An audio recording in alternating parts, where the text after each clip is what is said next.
manager Kansanga branch. Samuel Akampulira, promotions manager. Kato Moses, marketing assistant. I'm Sammy Michael, the showroom's head. Olwaleero tuyisa abamawulire tetandike ne branch manager atunnyonnyole lwaki tuli wano. Moses. Greetings to you all. Naye Uganda. It's okay, can speak. Greetings to you all. Welcome to the launch of our partnership with Euro 2024. It's an honor for us to partner together with them to bring you an exciting experience and event. Well, we are planning to have a lot of activities and programs and excitement as our colleagues will be taking you through. Thank you. Okay. The main purpose why we are here. We are unveiling the partnership of Euro 2024. Euro 2024 is mainly a tournament, ya mipira. It is a global tournament that features different countries. It is going to take place in Germany, and it's going to be in June and July. Hisense has been partnering with these global campaigns. World Cup, the previous Euro 2020 were involved and were the partners. Then we are in 2024. Euro comes. It always happens after 4 years. It is global, so we are partnering with Euro 2024. That is the theme and the tournament that is going to be in Germany. So we want to give back to the public. Abantu abadde batuwagira bakasitoma baffe twagala tubaddize nti bwe tuba tusazeewo nti tugenda ku sponsoringa Euro, omuntu wali agenda kufunamu atya, agenda gamba atya nti Hisense yamuwaddemu. So kye tujja otegeeza eggwanga lyonna biki bye tugenda obbawa nga tubawa ne bye tugenda okugaba ne bye tugenda okukendeezaako. So we have a lot of programs and activities that are going to be featuring from today when we are launching till Euro wanaggwako. So tetugenda baleka kubeera awo. We are going to engage you mu buli wamu. Ali ewaka tujja kutuukako, ali mu kibuga tujja kutuukako, n'abali ku mitimbagano mwena tugenda batuukako mu ngeri ez'enjawulo. Tekigenda beera wano wokka kintu kya ggwanga ddamba. We are going to be in the whole country, that is both all the regions, the 4 regions. We shall be in the north, we shall be in the central, the east and the west. So wherever you are, we are coming to you with very many goodies and we are rewarding very much. The main thing, we are going to give out all these products that you're seeing to the public. Kino ekintu sigenda gabako kimu nti nkuwadde TV otwaleko emu, nkuwadde microwave otwaleko, nga embira bye nawe biri tugenda bikwata omulundi gumu biddize customer tugambe nti customer tukuwadde bino ebintu byonna nga bwe tubitadde wano. Tukwateyo fridge, tukwate microwave kana akabugumya, tukwate fridge, AC kye twandiisa akannyogoza, then washing machine, tukwate ne TV nga Hisense okuddiza omuntu abadde atuwagira. You've been very supportive in this journey. That is why we come on this campaign to reward back to you. And how do we give out this thing to the client? Tetugenda kuzibuwaza mbeera kufuna bino bintu. It is as easy as okutwala ekintu ekitali ku kakwakulizo. Twasazeewo tukole omukutu, that is an online platform, a website.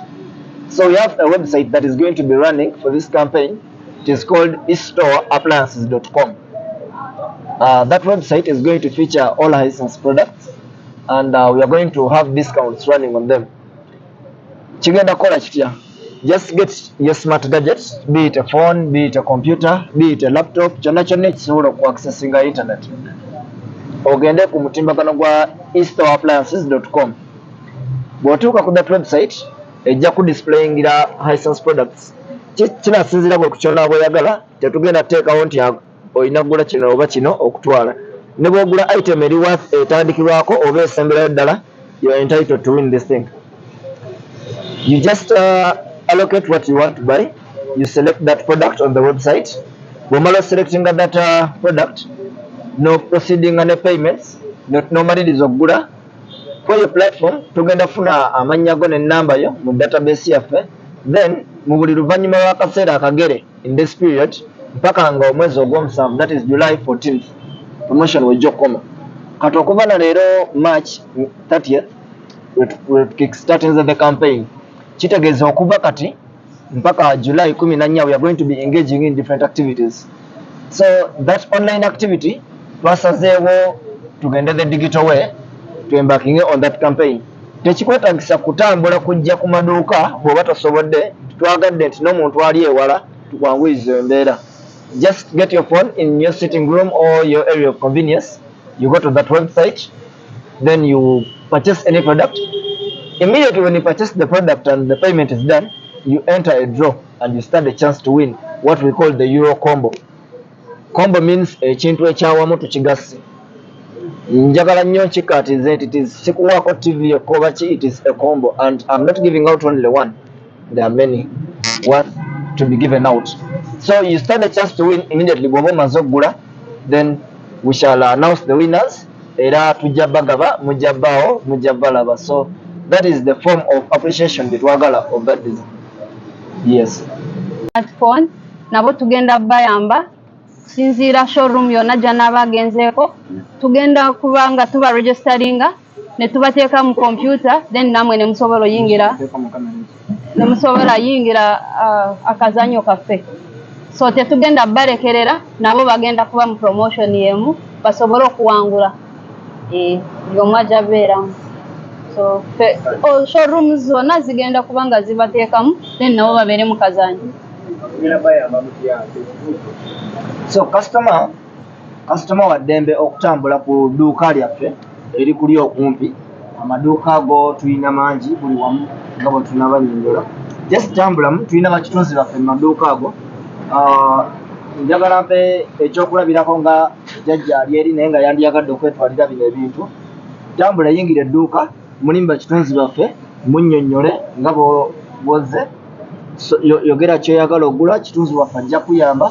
Tutaddewo enkola nti ne maduuka tutaddewo gadgets ezo zigenda okuyambangako kitunzi waffe asobola okugulira ye mwennyini omuwadde byonna. Just gwe kyolina okukola identifying a product gyoyagala ne payment yakuyambeko, then ajja kuyamba okuyingiza mu system gyetwagala, just namba ya simu na linnya lyo.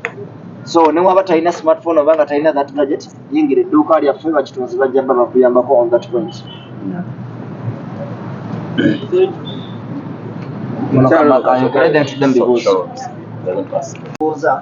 Bwe mba sisobodde kuwangula bino ebintu kitegeeza Hisense enfudde ngwetoomusituneemu. Tugamba nti nedda teekawo n'ebirala omuntu kyayinza okufuna newaba tafunye kino.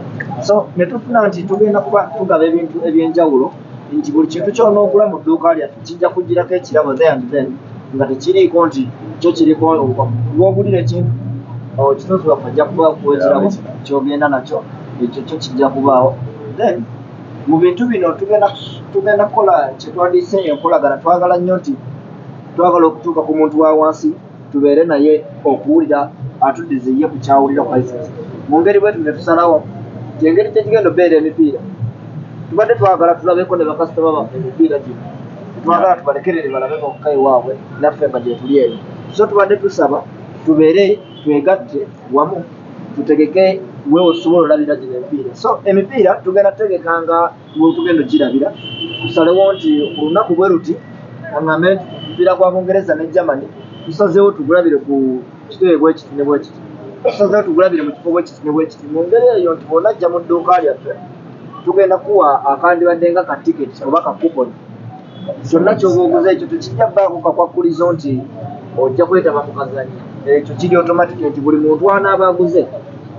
Tugenda kutegeka gino emipiira nga tugenda kubanywesa, tubaliise, tubalage emipiira, tunyumirwe, tuwangule n'ebirabo kwekweza essaawa z'emipiira. So emipiira gino tugenda giteeka mu bifo eby'enjawulo era nga ku mikutu gyaffe egya digital platform zonna ze tulina, Facebook, Twitter, yenna Hisense Fiji bwe batuyita, tujja bba tubategeeza nti ku mupiira bwe guti buliyo olunaku bwe luti era tuli wano. So tikati kitunzi waffe gy'anaaba nkuwa gyojja okujja mu kifo ekyo kitunaaba tulanze ogirageyo oyingire tunyumirwe ffenna tulabe omupiira nga bwe tuwangula tunyumye namu so ekyo kiri awo nakyo kyakulu then omuntu omulala kyagamba ekyo kifunga sobodde kituukamu ndi wawala tugamba nedda affe katuweeyo nje gyekuli tugenda kuyisaamu ebimotoka byaffe ebitambula zetwandiise drives ezigenda okutandika ennaku z'omwezi nga 2 tujja bba lunaku lwa 10 zijja tandika ennaku z'omwezi nga 2 tugenda talaga buli kyalo buli ku nnyumba era teweekanga nga ekimotoka kisibidde ewuwo nga kizze kirina obubaka bwe kiyisaawo ku nsonga zino so kijjaba kiyisaamu obubaka obw'enjawulo nga n'ebirabo bwe tubawa nga bwe tunyumirwamuko nammwe so mu ngeri nnyingi nti bumanya nti kyonoogula togenda viiramu awo ojja kufunirawo ekintu awo oyingire ne mukazanya okutwala eno kombo nga bwe tugiyina then tulabe n'emipiira ffenna okuva ku mupiira ogunaasookawo gwa group stages ogw'ebinja mpaka ku finals then tujja kuteekawo emipiira gino manyi bagiwagira ennyo batera ogisussaamuko abamu ne bamanyi kyetuyita okulagula yagula omupiira nze nno mukulaba okwange gwenda kuggwa bwe guti ne bwe guti n'abantu nabo ne tubalowoozaako ona ateeba omupiira ati guggwa bwe guti n'emisenti ogwa guno gugenda kuggwa emu oba gugenda kuggwa bwe guti ono agenda wangula ono akole bw'ati ebirabo weebiri tujjagaba tv tujjagaba microwaves tujjagaba tickets tugendagana ebintu bingi generally so kyenyinza okugamba omuntu ali eyo tumwekumire ku mitimbagano gyaffe egya social medias mubeere nga muli kulayini emu naffe kubanga ebintu tuleese bingi nnyo kuno tusaba tebitulekera tubibalekere tubitwale nga tubebaza tuwagira ebbanga eryo nalibizemu tuwagira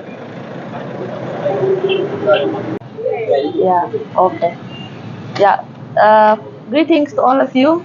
Thank you for coming for our launch. My name is Mr. Samri Michael. I am the showroom's head. I would like to introduce you to all our showrooms.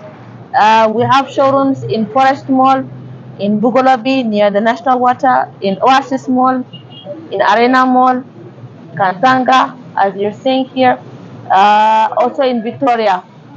And then we have in Ginger Road, Esa Corner, opposite to Victoria University. You're welcome there. Mama naki tusazeewo ffeffekka nga tannaba nakujja waffe tusooke tumutuukeko ze drive zekugambye ebimotoka ebigenda oyitamu lwaki tusazeewo tusooke tumutuukeko yonna gyali tumutegeeze nti mama naki tulina promotion eri bweti ne bweti tugenda kugaba ebintu bwebiti ne bwebiti era ogenda kukola bwoti nti mama naki atalina smartphone eyo agenda kujja mu dduuka oba atuma omuzzukulu oba atuma omutabani oba atuma omuntu yenna oba gye mwennyini yejjiri ajje mu maduuka gaffe okutalaga eggwanga lyonna aga Hisense ayingire edduuka mulimba kitunzi baffe waddembe okulaba kitunzi yenna amugambe njagala ekintu bwekiti ne bwekiti amalo kigula asasule then kitunzi waffe ajja kuba muyambe kubanga tutaddewo ebyuma bikalimagezi mu maduuka gaffe ebigenda oyambako omuntu oyo atalina ati smartphone ebyuma byaffe kitunzi waffe ajja muyambako okumuyingirizaamu amannya ge ennamba ey'essimu so era naye tuba tumufuna essimu tuba tusobola omukubira n'okumutuukako mu bubaka obw'engeri ez'enjawulo era naye ajja kuba asobola okwetabamu so atalina smartphone just jangu mu dduuka lyaffe oyingire bakitunzi baffe bajja kugayidingako tujja kuyingirizaamu ebyo